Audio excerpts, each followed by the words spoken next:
Well, straight to Sudan, where the landmark independence referendum is being marked by strong voter turnout.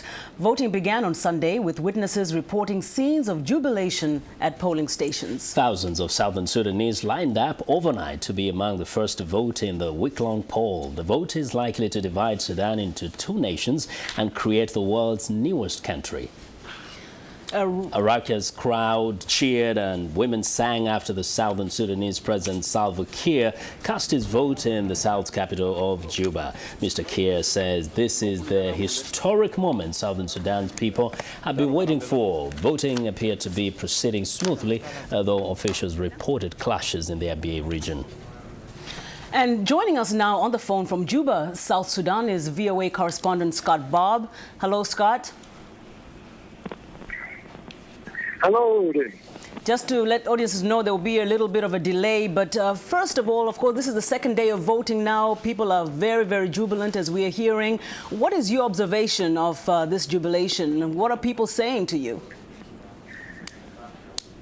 Well, I would say the jubilation of Sunday, the first day, has died down a bit. People, of course, are going back to work and so forth, but there's still long lines outside of polling centers, and people are still very excited, very committed, and very firm in their resolve.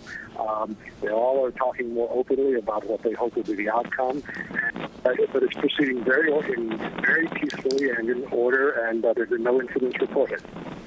Now, Scott, obviously the voting is to decide whether or not South Sudan should secede from the north. So there's a question for either or. Most people seem to be voting for cessation, but are there any who are indicating that they want unity? To be honest, Jimmy, all of the people I've spoken to here are for separation, and very much so. There may be some votes for unity. It's hard to say. In the north, we're getting mixed reports, but yes, that's correct. At the moment, it does seem very, very predominantly for separation.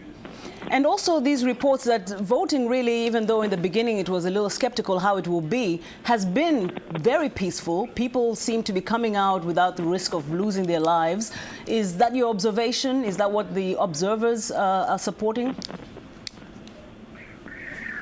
The observers so far have been very positive. Former U.S. President Jimmy Carter and former UN Secretary General Kofi Annan spoke to reporters today, Monday, and both said that there had been no incidents reported and praised the process. And Mr. Carter thought that it would continue this way until the end. Mr. Annan was a bit careful and warned that this is just the beginning and that a lot of hard work remains. There's a lot of negotiations are going to be needed on demarcating the border, on problems in the border area of Abyei, on dividing the revenues from the oil, and also on the external debt. But otherwise, they're very positive, and I've spoken to some Sudanese observers who also are very positive as well. But now there have been some reported violence or skirmishes in the Abyei region. Can you speak to that at all? The Southern Sudanese officials have said that there have been several clashes in Unity State along the border. These do not appear related, at least completely tightly related to the referendum. There have been several dozen deaths reported. It's hard to confirm these independently because it's far away and communication and infrastructure is very difficult. But yes, there reportedly have been some clashes, and but these are being downplayed as relatively insignificant to the process over the region as a whole. Scott, I want to go back to the issue of peace in this voting. We know, of course, that Sudanese President Omar al-Bashir was in Juba recently, where he declared that he wanted peace and that he was going to respect the outcome. How much can we credit this peace right now to Mr. Bashir's efforts? I think that was very significant and a very important gesture that the President Bashir made in flying to Juba and addressing local civic leaders, in which he said that his government would respect the outcome no matter what, and will also honor its commitments and pledge to help assist Southern Sudan, should it become independent, in developing its economy.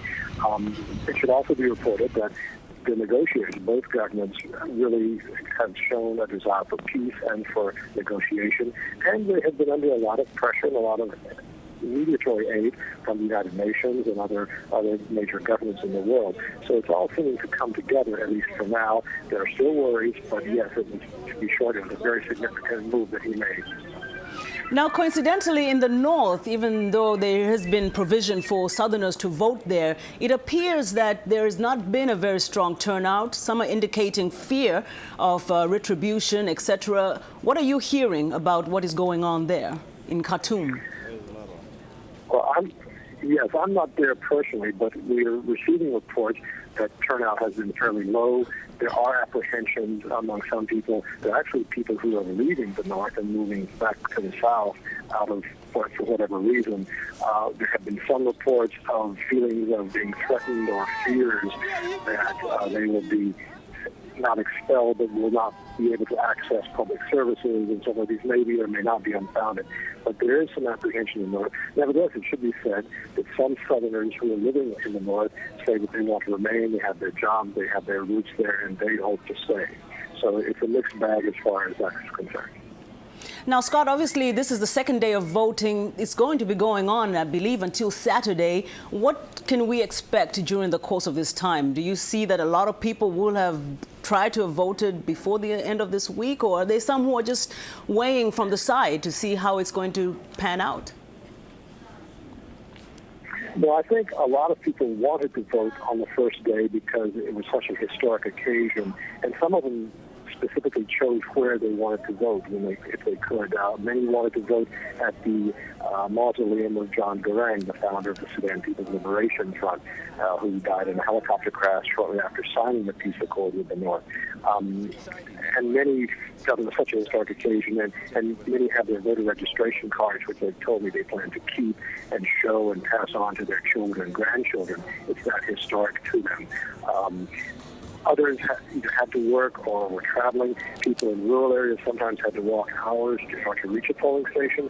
And what's happening is that the stations are closing on time at 5 p.m. local time. So some people have actually gone to the station and not been able to vote, so have had to return. So it's a bit of everything. But it should be noted that if it's true that 20% of the registered voters cast their ballots on Sunday, the first day, that is 1/3 of the way towards reaching the 60% needed, the 60% turnout needed in order for this referendum to pass. The other necessary thing is that 50% plus one of those voting support separation. Wow, that's a wealth of information there. Scott Bobb, thank you so much for joining us all the way from Juba in South Sudan, and I'm sure we'll be talking to you again soon.